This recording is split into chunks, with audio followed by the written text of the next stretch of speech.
Hello, my name is Omar Rampersad. It is September 21st, 2017 at 1:35 p.m. in Toronto. So I'm going to talk a little bit about community targeting and how it links up to the wider picture. And by that I mean what's going on in the world globally. So I'm going to take my little world, my microcosm, and try to link it up to the macrocosm of the global, um, the global. Uh, uh, I'm not going to say agenda, but there seem to be a unified global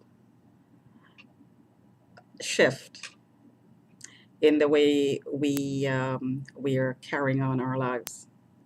The policies that are being put in place are reflecting some of these shifts in our reality on a go forward basis.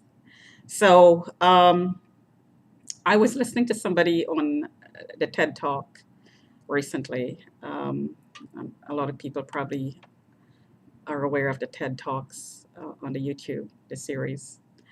Um, and one person was talking about our society as a whole living in the post fact world. So that's FACT, the post fact world.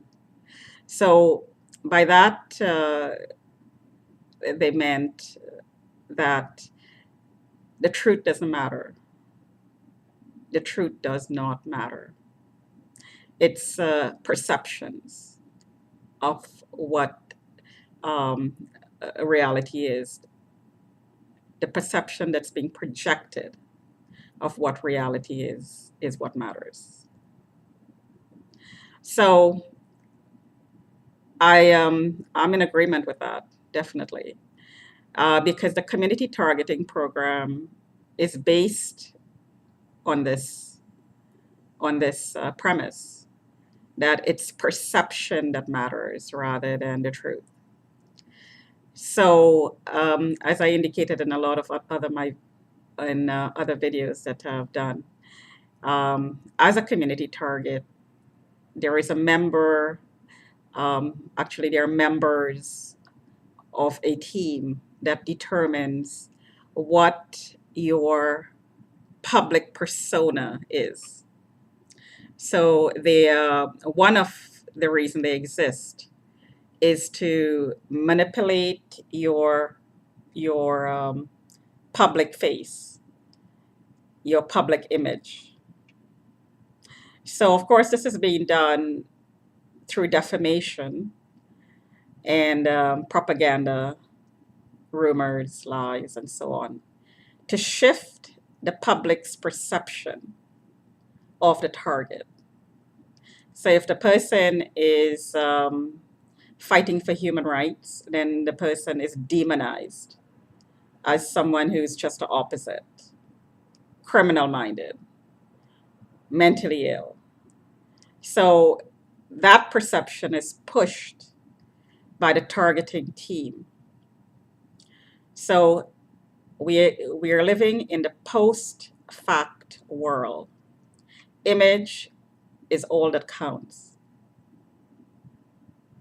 Perception is the way you're going to be treated based on the perception of who you are determines how you are going to be treated by the public. So this seems to be the push on a global scale. Um, a lot of TV shows, movies, and so on depicts this perspective of reality. It pushes this agenda, this this false um, take on reality um, to be the accepted way of living. Now, I'm not saying this is anything new. Public image has always been important. keeping up your face, keeping up the public face, keeping up your image. It doesn't matter what the reality is on the inside. Your image is what counts. However, this is not true across the board. There's always people who will live their real life because their real life is something good. It's um, it's socially accepted. So there is no no difference between the two, between the perception of the person and what the person really is. However, in the world that we're living right now, the truth does not count at all. I think this is where we're headed, where the truth absolutely does not count. It's the perception of the reality, the perception of the person, the perception of a situation, the perception of an organization. This is what counts, which explains the war on whistleblowers. Now, this has always been the case. However, in recent times, people like journalists who are seeking the truth, investigation, investigative journalists, people who are running investigations, people who are trying to expose crimes, criminals, and so on, are very heavily targeted because this agenda of perception alone as fact is being pushed on a global scale. So it's no wonder then that the file that the community team has put together that's targeting me reflects um, falsities, lies, basically, out and out lies. I steal, I stalk, I'm criminal minded. There is an air of criminality about me. All kinds of sexual um, deviations in my personality. I'm split, I'm retarded, all sorts of suspicions and accusations. I mean, the number of accusations and suspicions alone should be an indication that a lot of it is not true. Most of it, none of it is true. I haven't seen the file, obviously, it's not intended for my viewing. Um, but what happens is when I say most of it is not true, is um, not being perfect. If you did or say something that could be viewed a certain way, it would be piggied on. So it has it builds up. It has a magnifying effect on any small indiscretions that you may have committed in the past. So post living in a post fact world goes hand in hand with being targeted. I just wanted to make that observation because when I listened to the TED talk, it hit home so hard that it made me think about where we're headed, where our lives are headed.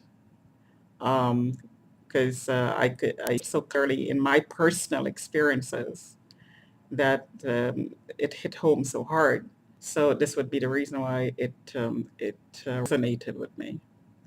But it provided me with a clarity of of thinking that allowed me to see, to project in the future. This is where we're headed, and this should not be the case.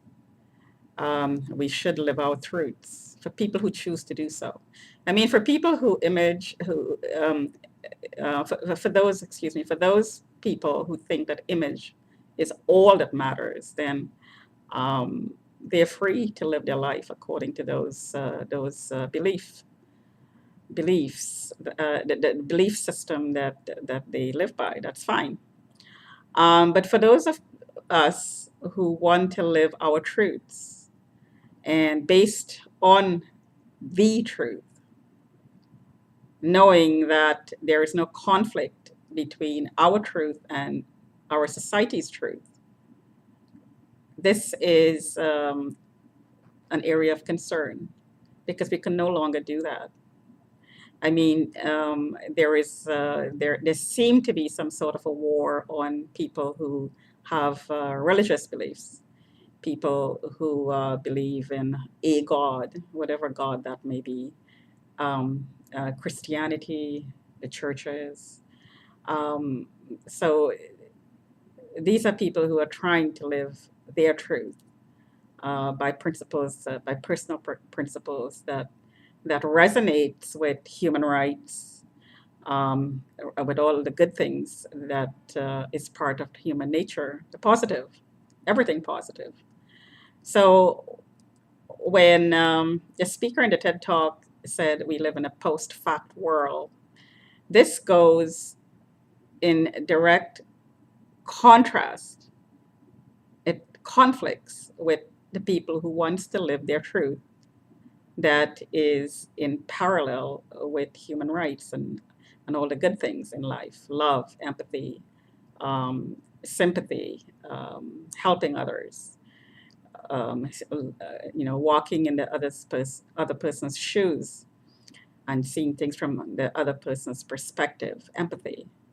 Because once you empathize with somebody, you will not hurt them. So if we live in a fake world, then there is no need to empathize because we're not dealing with truth. We're dealing with falsities, fake. It's all fake. It's all a painting, a facade. We are living a facade. So you don't empathize with the facade of a person. You'll empathize with the person, the human being behind the facade, the humanity, the common thread is what makes us human and allows us to express love, concern, caring. So there seemed to be a war in all of these qualities. And I felt so strongly about it, I thought I'd talk about it today. I hope I gave you some ideas to think about because it should be thought about. Talk to you another time.